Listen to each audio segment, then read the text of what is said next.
Com esse espírito, eu convido você a abrir sua Bíblia na carta que Paulo escreveu aos Efésios, no capítulo de número 2. E nesta ocasião, eu quero pensar com você sobre a nossa condição espiritual. Para recordar no Natal a nossa condição espiritual. Efésios 2, de 1 a 4. Vocês estavam mortos por causa de sua desobediência e de seus muitos pecados, nos quais costumavam viver como o resto do mundo, obedecendo ao comandante dos poderes do mundo invisível. Ele é o Espírito que opera no coração dos que se recusam a obedecer.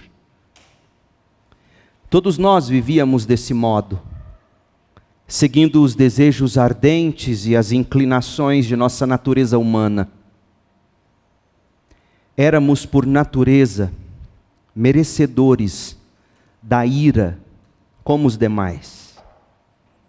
Mas Deus é tão rico em misericórdia e nos amou tanto que, embora estivéssemos mortos, por causa de nossos pecados, Ele nos deu vida, juntamente com Cristo. É pela graça que vocês são salvos. Essa é a palavra de Deus. Advento. O advento, do latim adventus, chegada, do verbo advenire, chegar a.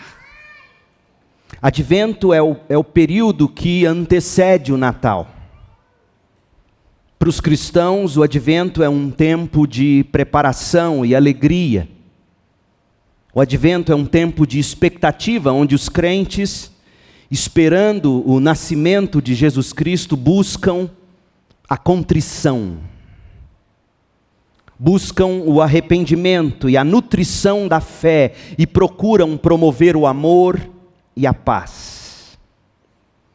O advento corresponde às 4 semanas, os 4 domingos que antecedem o Natal. Portanto, o meu plano para o advento deste ano é ajudar você e a mim também a ver quão grande é a nossa necessidade de um Salvador. E depois demonstrar a grandiosidade da salvação que nós temos disponível em Cristo, o Senhor que nasceu no Natal, como acabamos de cantar. Além da mensagem de abertura que eu preguei nesta manhã, serão mais 3 mensagens, esta agora e 2 no dia 17 de dezembro. E o tema para esta série é este: para recordar no Natal. Nossa divisa, Efésios 2, de 1 a 4, e a mensagem de hoje à noite é a nossa condição espiritual. As 2 últimas serão o nosso estado natural, e a última, o que nós de fato celebramos no Natal. Portanto, neste advento, eu quero ajudar você a se recordar de três pontos muito importantes para a sua vida e para a minha e para de todo mundo. Para recordar no Natal a nossa condição espiritual, o nosso estado natural e o que de fato nós celebramos no Natal. Hoje à noite eu quero me concentrar no versículo 1 de Efésios 2. A primeira realidade para ser recordada no Natal é esta: a nossa condição espiritual. É por causa da nossa condição espiritual que nós precisamos de um Salvador. É por causa da nossa condição espiritual que existe o Natal. E qual é a nossa condição espiritual? Efésios 2, versículo 1. Vocês estavam mortos por causa de sua desobediência e de seus muitos pecados. vocês estavam mortos. Paulo complementa no versículo 5 de Efésios 2, ele diz: embora estivéssemos mortos por causa de nossos pecados. Esta é a condição espiritual de todos nós que já nascemos no pecado. Se você perguntar à maioria das pessoas por que o pecado é um problema, e por que nós precisamos de um Salvador, por que nós precisamos de alguém que nos salve do pecado, as pessoas dirão que o pecado nos torna culpados diante de Deus e nos coloca sob condenação. E isso é verdade. E é por isso que nós precisamos de um Salvador, para perdoar os nossos pecados e remover o nosso castigo. Isso é verdade. A resposta, portanto, está absolutamente correta, mas essa resposta não é a resposta completa. A resposta completa está em Efésios 2:1, Efésios 2:5. Porque não é só de perdão e de remoção de culpa que nós precisamos, não é só de perdão de pecados que nós precisamos, não é só de remoção de culpa, remoção do castigo que nós precisamos quando nós falamos de um Salvador. Tudo isso é fato. Mas é muito mais do que isso. A razão pela qual nós precisamos desesperadamente de um Salvador não é porque apenas, nas palavras de John Piper, nós estamos no cantinho do pensamento. Sabe quando você coloca uma criança, um filho, no cantinho do pensamento, para ele ou ela pensar, se arrepender do que fez? Nós precisamos de um Salvador, não porque nascemos no cantinho do pensamento, colocados ali por Deus, porque a gente precisa pensar, pedir perdão, ser perdoado por ofender a glória de Deus. É muito mais do que isso. Nós precisamos de um Salvador, porque estamos no necrotério. No cantinho do castigo, você pode choramingar. No cantinho do castigo, você pode dizer que sente muito.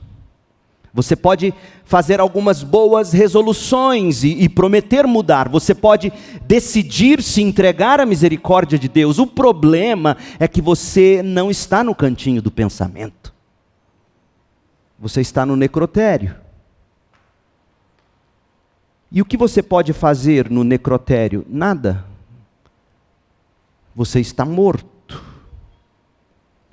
O que Paulo, com efeito, está dizendo em Efésios 2:1 é que antes de sermos perdoados, e essa é uma necessidade, antes de sermos perdoados, nós precisamos de fôlego de vida e de disposição para arrepender e conseguir pedir perdão. O problema é que estamos no necrotério. Mortos não têm fôlego de vida. Mortos não reagem. Mortos estão mortos. Efésios 2:1, vocês estavam mortos. Efésios 2:5, embora estivéssemos mortos por causa do pecado, por causa da transgressão da lei de Deus, por causa da desobediência. Entendeu o que Paulo está dizendo? Paulo está dizendo que a nossa condição espiritual não era a de quem estava no cantinho do pensamento, mas no necrotério, mortinho, mortinha da Silva, como se diz. Portanto, nós não precisávamos de um Salvador qualquer. Nós precisávamos de um grande Salvador, como Hebreus 2, verso 3 coloca, nós precisávamos de uma grande salvação. Isto se comprova pela forma como Paulo argumentou neste parágrafo que lemos.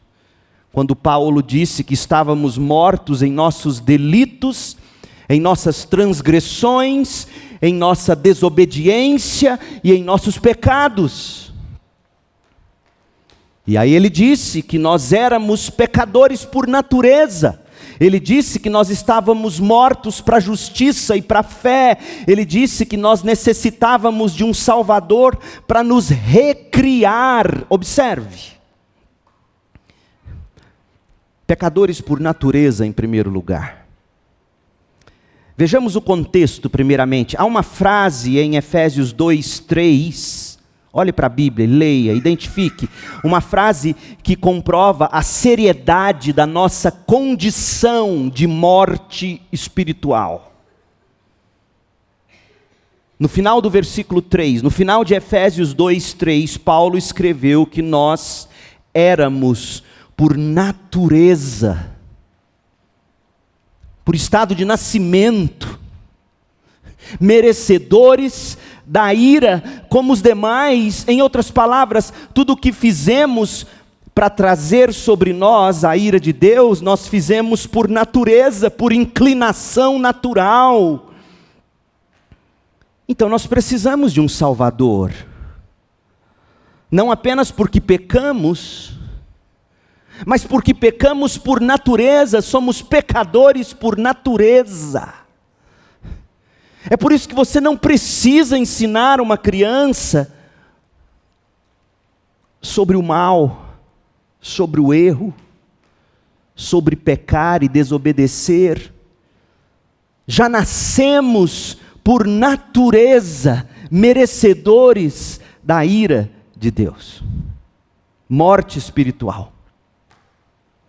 Versículo 2 de Efésios 2, nós lemos que éramos do tipo que recusávamos a obedecer, ou como está na versão bíblica Nova Almeida atualizada, nós éramos filhos da desobediência.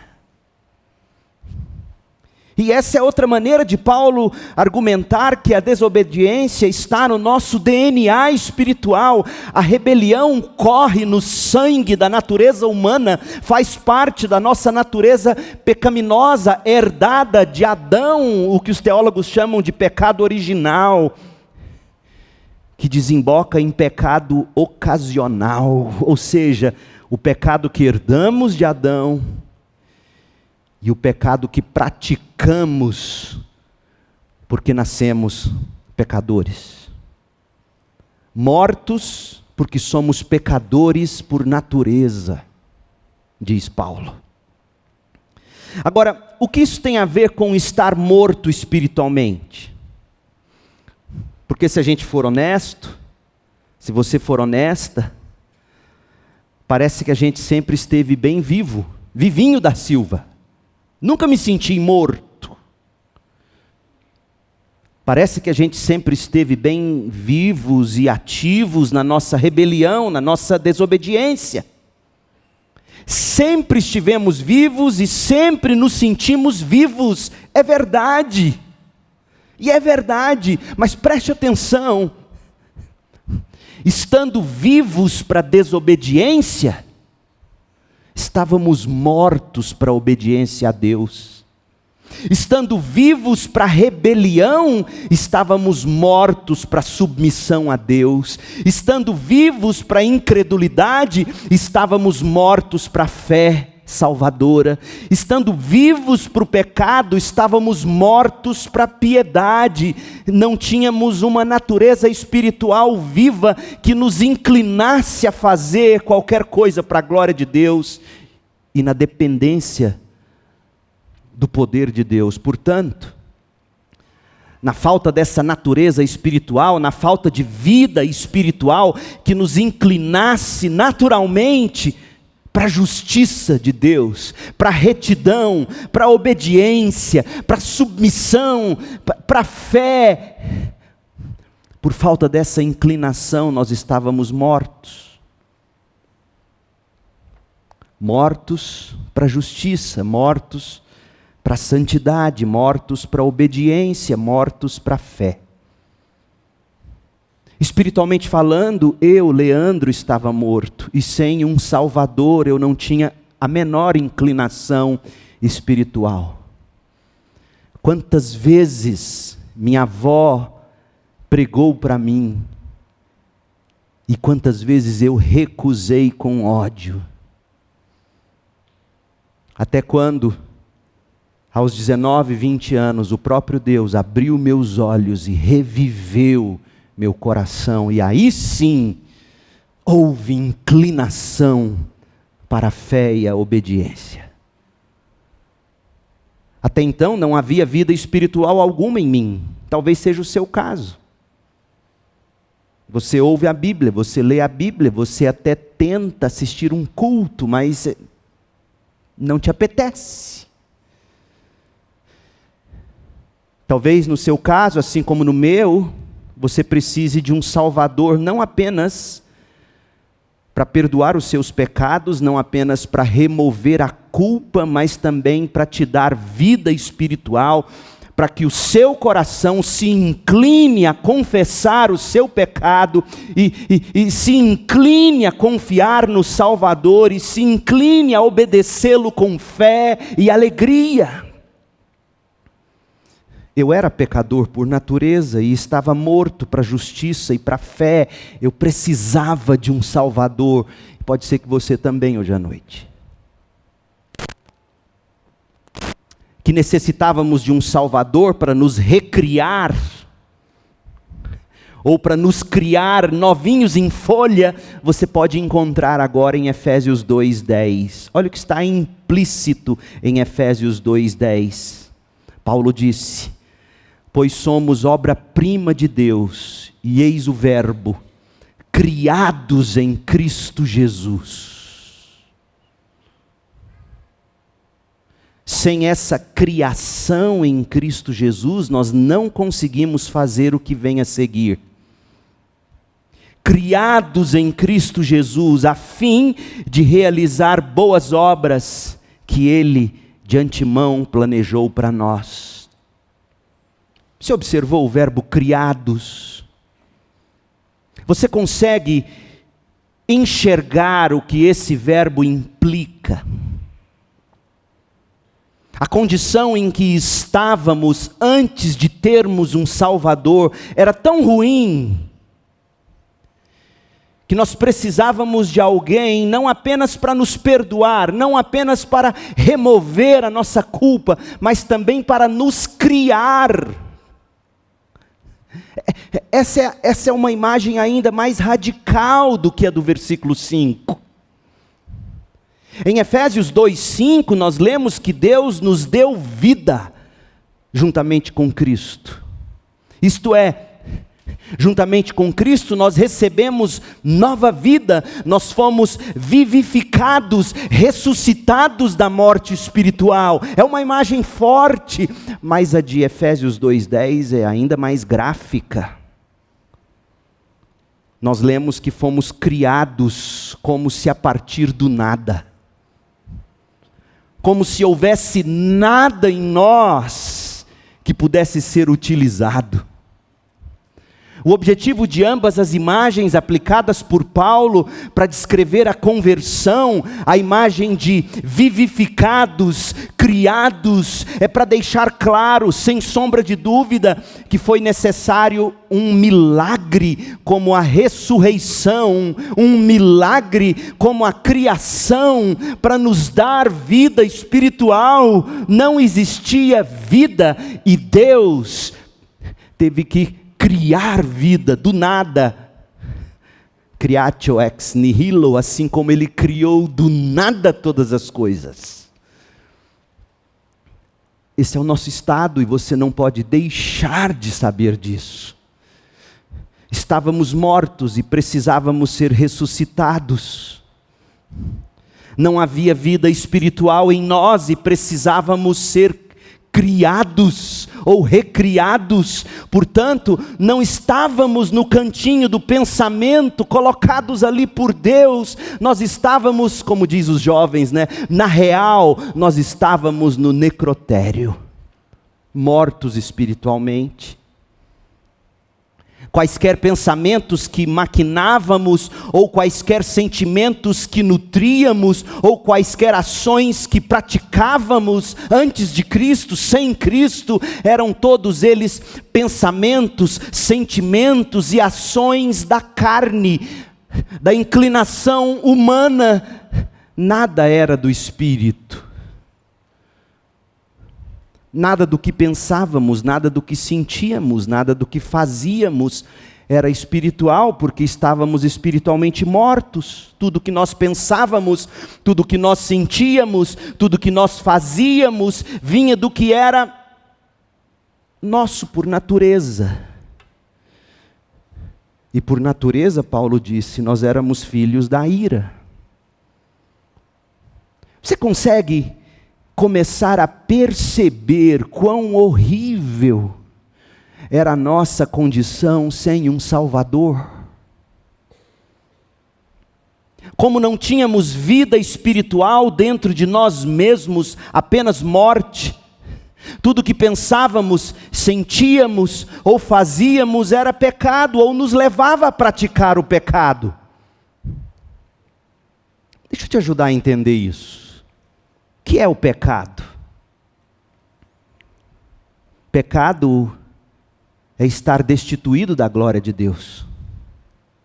Todos nós pecamos e fomos destituídos da glória de Deus. Pecado é não alcançar o padrão da glória de Deus.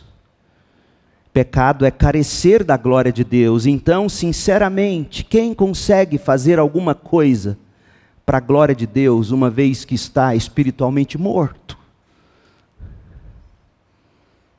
Portanto, antes de chegar o Salvador, antes de Ele nos vivificar, antes de Ele nos criar novos em folha, tudo o que pensávamos, sentíamos, fazíamos, era pecar, porque não era para a glória de Deus.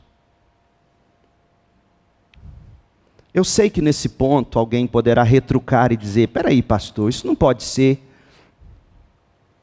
Porque eu conheço muitos incrédulos que praticam boas ações. Mas quando você diz isso, você demonstra que não tem uma visão correta de Deus e do pecado. Quando você julgar o que é pecado e o que é justiça ou retidão, não pense apenas no homem, pense em Deus. Nós fomos feitos para Deus.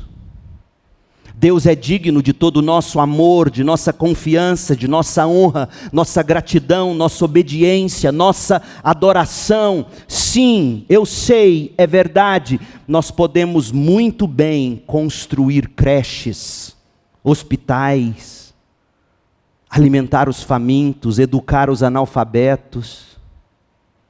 Podemos muito bem fazer boas ações, mas se isso não brotar da fé em Deus, se não o fizermos para lhe render toda a glória, e se não tivermos como objetivo a salvação dos outros, tudo o que fazemos é pecar em relação a Deus.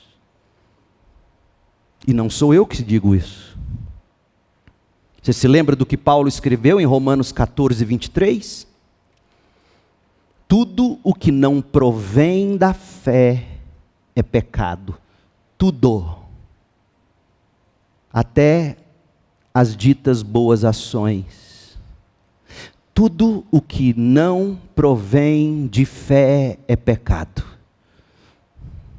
Também é pecado quando se carece da glória de Deus ou não se alcança o padrão da glória de Deus. Romanos 3, 23.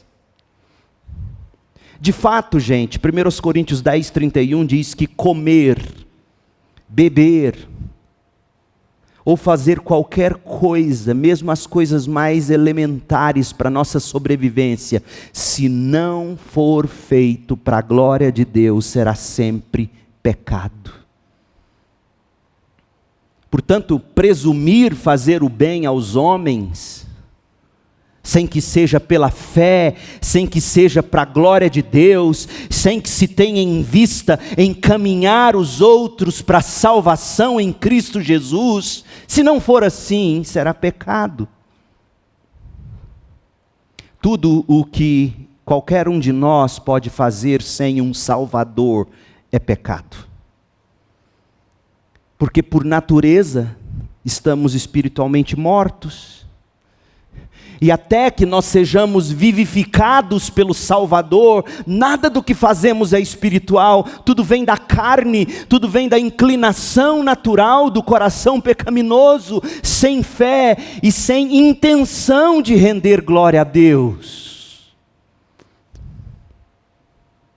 Oh, meu povo, sem o Salvador, todas as nossas chamadas boas ações são trapos imundos. Isaías 30, verso 22.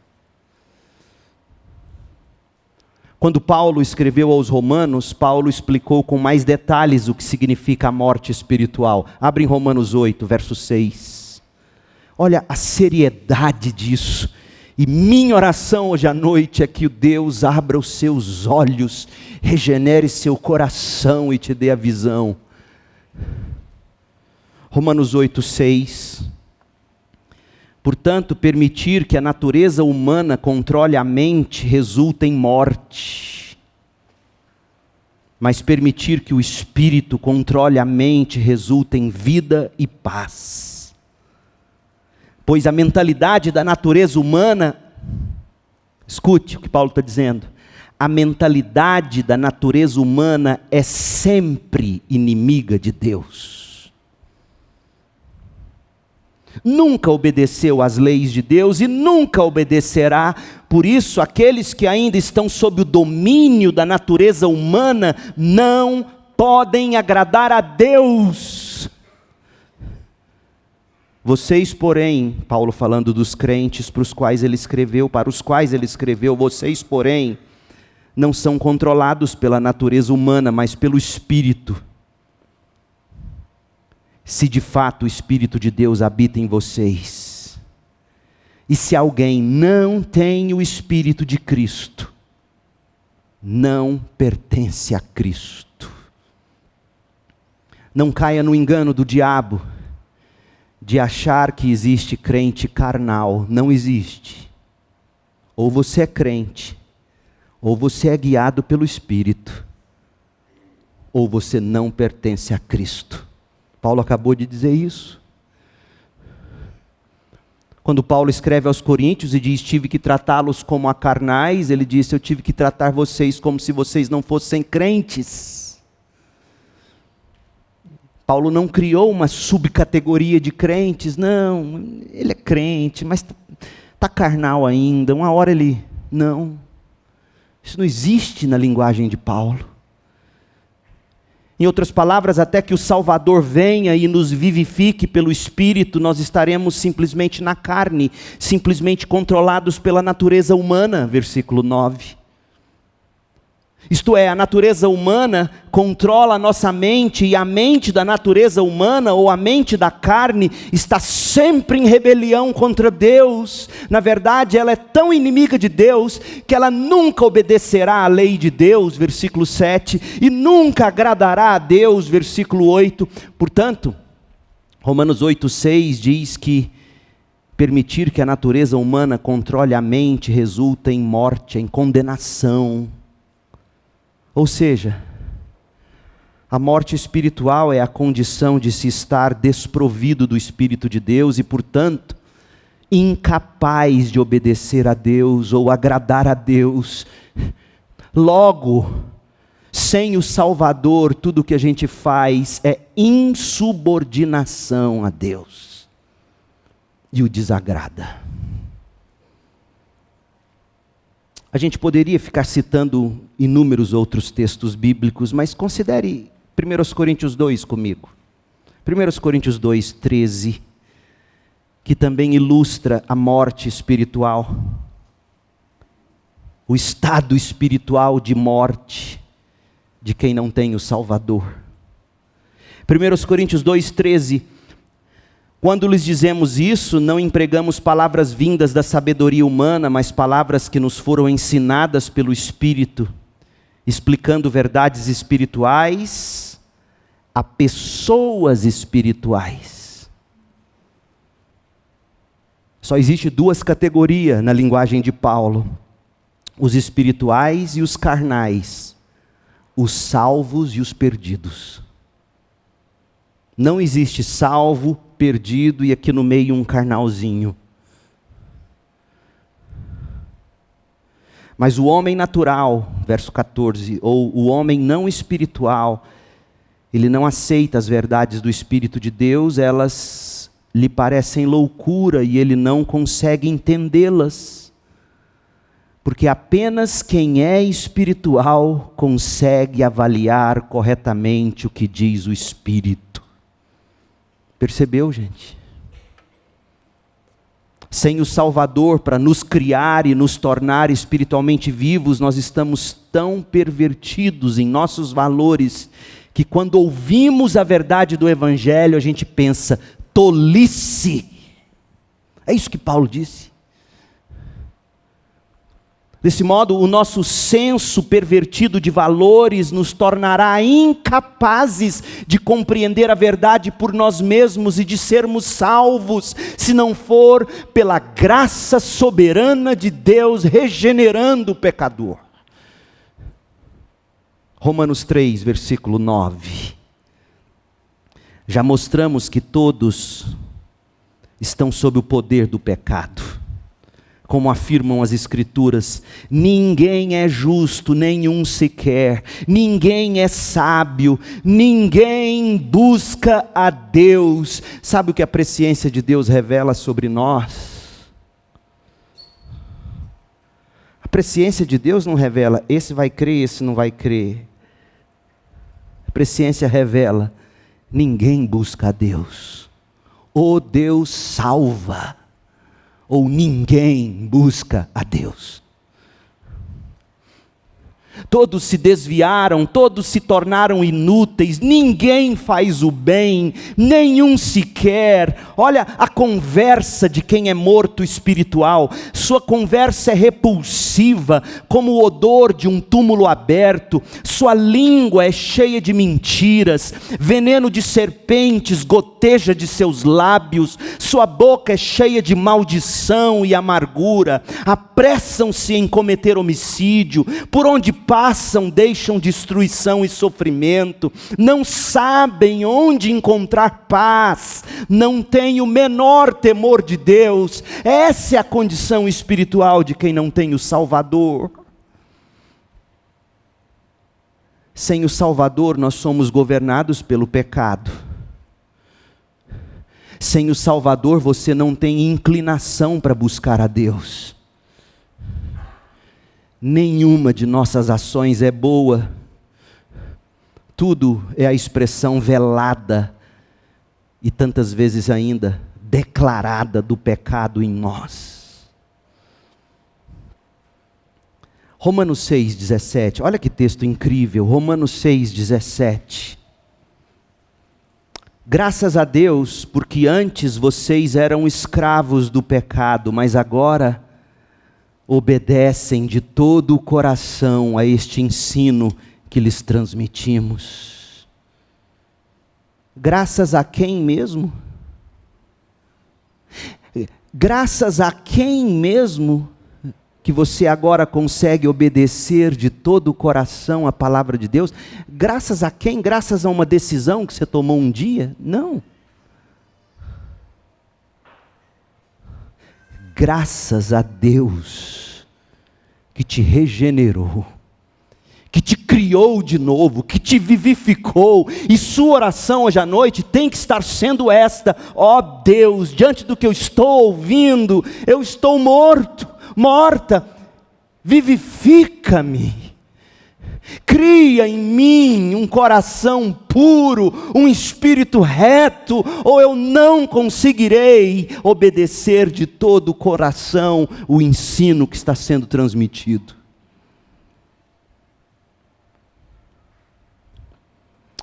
O Salvador nos liberta. e deixamos de ser escravos do pecado. Outro texto, Efésios 4:17. Efésios 4:17, olha o que Paulo diz: assim eu lhes digo com a autoridade do Senhor, não vivam mais como os gentios, não vivam mais como quem está morto espiritualmente, não vivam mais como quem não tem o Salvador. E de que modo é esse? Levados por pensamentos vazios e inúteis. A mente deles está mergulhada na escuridão, andam sem rumo. Esse é o mundo sem o Salvador, sem rumo, alienados da vida que Deus dá, da vida que Deus dá. Da vida que Deus dá. Fisicamente vivos, espiritualmente sem vida.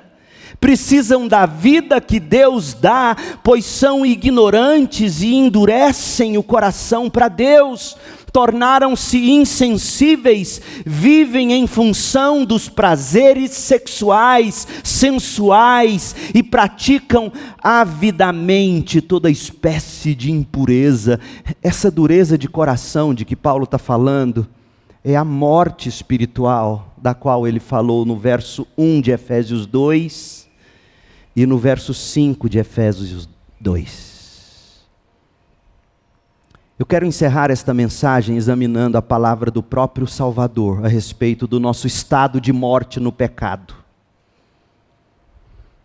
Eu quero ajudar você a responder a seguinte pergunta. Preste atenção, é muito sério isso. Existe muita crítica ao que Paulo disse e escreveu. Há quem diz hoje que Paulo foi quem inventou o cristianismo, que a religião de Jesus é outra. É uma mentira, é um engodo, é um engano diabólico. Então eu quero mostrar para você que quando Paulo fala de mortos no pecado, mortos espirituais, isso não era uma ideia da cabeça dele. Isso saiu dos lábios do próprio Jesus. Foi Jesus quem disse: tem um monte de gente fisicamente vivinha da Silva, mas espiritualmente morta. Mateus capítulo 8. Em Mateus 8:21, um discípulo se aproximou de Jesus e solicitou a Jesus: Senhor, eu quero seguir o Senhor, mas me deixe sepultar meu pai primeiro. Deixa eu cuidar do meu pai, quando meu pai morrer, eu sepultar meu pai, aí eu vou te seguir. Como muita gente pensa, deixa eu fazer isso primeiro. Deixa eu curtir minha vida primeiro, deixa eu cuidar das minhas coisas primeiro, depois eu te sigo. Pode ser, Senhor? Deixe-me primeiro sepultar meu pai. Jesus respondeu em Mateus 8:22, siga-me agora. Deixe que os mortos sepultem seus próprios mortos. Percebeu? Paulo não inventou a ideia de que existem pessoas que estão fisicamente vivas, mas espiritualmente mortas. Foi Jesus quem disse: deixe os mortos sepultarem seus próprios mortos. Mas o que Jesus pensava dessa morte espiritual? Essa morte espiritual era de algum modo desculpável? Essa morte espiritual poderia ser desculpável de alguma maneira? De repente, não, eu estou morto espiritualmente, mas eu vou viver uma vida bonita, civilizada, ordeira. Como muita gente tenta viver. Não, eu não preciso de Cristo, eu não preciso de religião, eu não preciso de igreja, eu consigo viver minha vida. Será que Jesus aprovaria isso? Olha o que Jesus falou dos fariseus, o povo mais religioso, que pisava Jerusalém naqueles dias. Olha o que ele disse sobre eles, Mateus 23:27. Mateus 23:27. Que aflição os espera, mestres da lei e fariseus, hipócritas.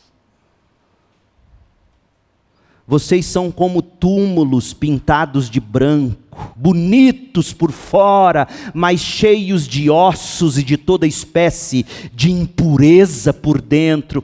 Por fora, dizia a vovó, Bela Viola, por dentro, pão bolorento.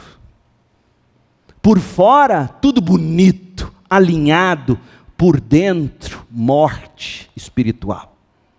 Verso 28, por fora parecem justos, mas por dentro seu coração está cheio de hipocrisia e maldade. Por fora parecem justos, por dentro mortos.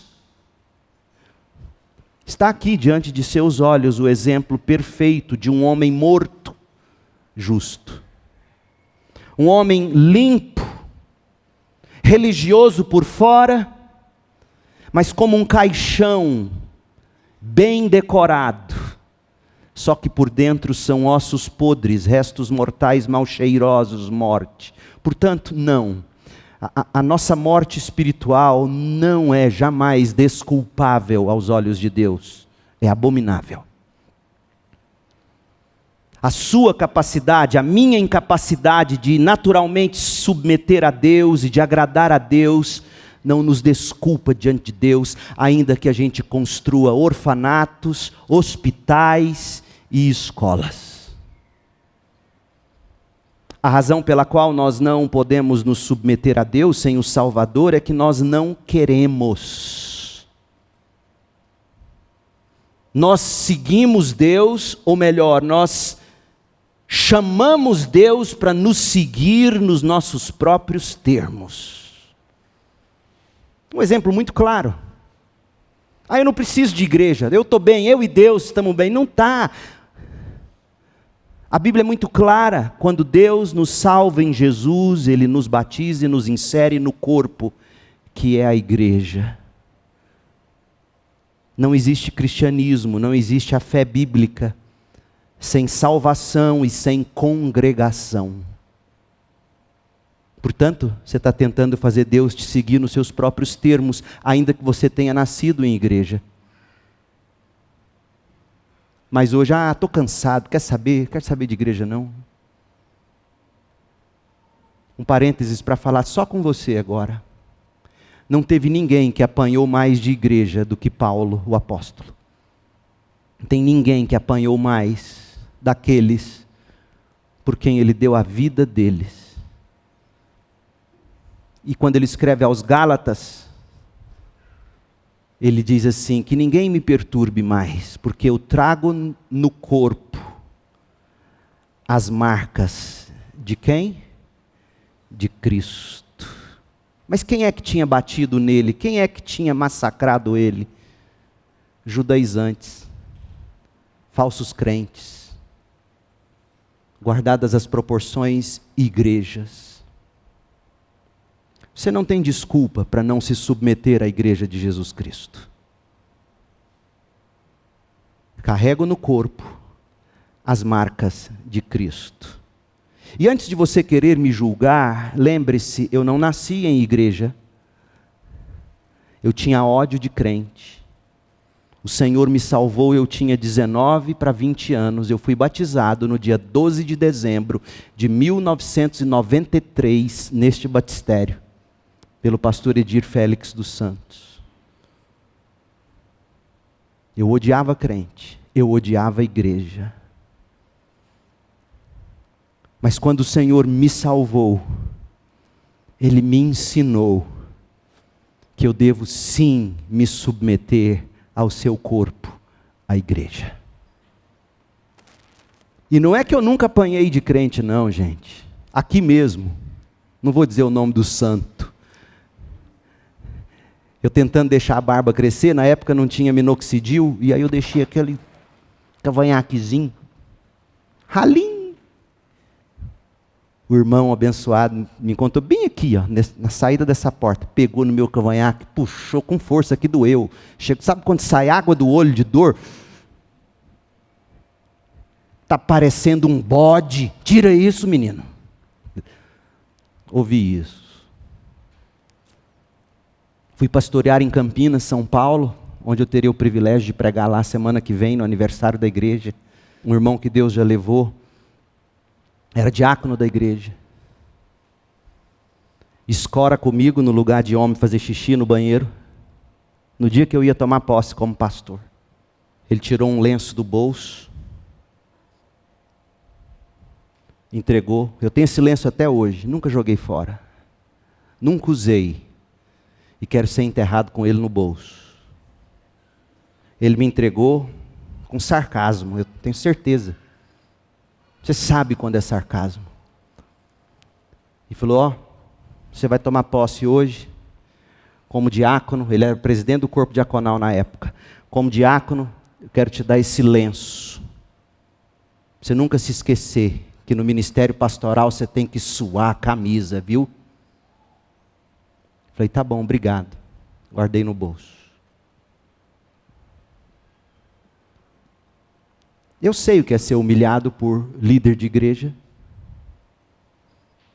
Mas você jamais vai ouvir da minha boca eu lamentar e dizer que igreja não é para mim, que eu cansei de igreja. Sabe por quê? Porque a Bíblia diz que Jesus deu a sua vida pela igreja. E as marcas que eu tenho não é de diácono de igreja, não é de nenhum membro de igreja. É de Cristo. E é honra e é privilégio. Você não pode seguir Jesus nos seus termos ou fazê-lo seguir nos seus termos. Ou você é salvo pela graça por meio da fé, se submete e o segue. Ou seja honesta, seja honesto. Será que um dia eu nasci mesmo de novo?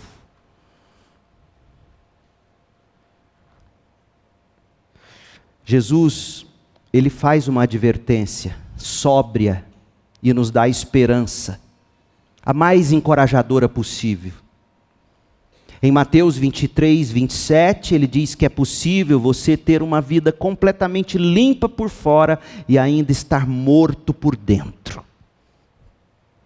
Você precisa do Salvador, não apenas para por meio dele ofertar a Deus as suas boas obras, nem apenas para ele perdoar seus pecados, nem apenas para ele remover a culpa do pecado. Você precisa do Salvador, porque você está espiritualmente morto e totalmente frágil sem ele. Não importa quão bem você pareça externamente. Vida boa, família bem estruturada, boas ações aqui e ali. Isso não impressiona Deus.